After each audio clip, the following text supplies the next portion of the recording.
Et pour la bonne marche de la nation, l'exécutif était réuni ce mercredi pour le conseil. De grandes décisions sont issues de cette rencontre hebdomadaire au nombre desquelles la naissance de l'initiative présidentielle pour la santé. Il était aussi question de l'organisation d'une opération spéciale de délivrance de titres de jouissance au profit des acquéreurs de parcelles et de logements auprès des promoteurs immobiliers. Le point des grandes décisions du jour avec Wenyam Achille Kabouré.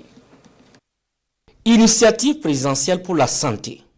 C'est une des décisions du Conseil des ministres de ce mercredi 3 juillet. Logé au bureau des grands projets du Burkina, l'institution de ce décret est la matérialisation de la vision du président du Faso qui veut apporter des réponses dans un meilleur délai à un certain nombre d'insuffisances en termes d'offres de soins, selon le porte-parole du gouvernement. À terme, véritablement, cette initiative devrait aboutir à la modernisation et à l'accroissement de la capacité des infrastructures sanitaires, devrait également aboutir à l'équipement des centres en matériel de qualité, au déploiement de personnel qualifié dans les centres médicaux communaux, à la dotation des centres médicaux d'une capacité à conserver les produits sanguins et à faire la transfusion sanguine sur place, à la réfection des infrastructures, des services existants et surtout à l'amélioration du plateau technique, à la dotation des centres médicaux d'un système informatique intégré qui va permettre donc la gestion des données sanitaires,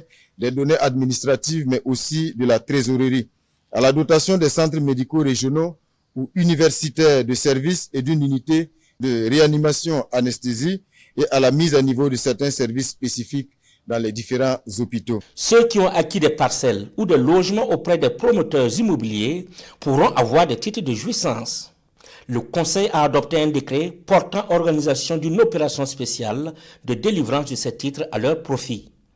Cette régularisation se fera par étapes en commençant par 127 sites appartenant à 49 promoteurs immobiliers. La régularisation va consister à octroyer des titres de propriété aux acquéreurs, des clients de ces différents promoteurs à travers une procédure qui va être déclinée par le ministère en charge des Finances. Et il revient aux 49 promoteurs immobiliers dont les sites ont été retenus pour être régularisés de prendre des agréments pour se mettre à jour afin de poursuivre la mise en œuvre de leurs projets qui ont été retenus dans la liste des 127 sites qui ont été retenus. Il faut retenir également qu'un plan d'action a été adopté pour traiter tous les autres sites qui ne sont pas passés dans le cadre de cette première phase-là, au cas par cas. 18 000 parcelles sont concernées par cette première phase.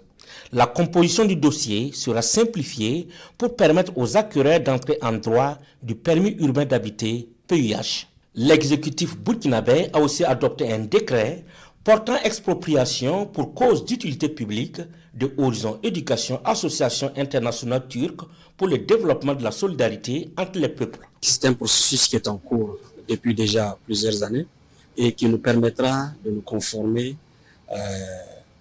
comme dans plusieurs autres pays dans la sous-région et rester en phase avec les accords que nous avions passés avec la Turquie.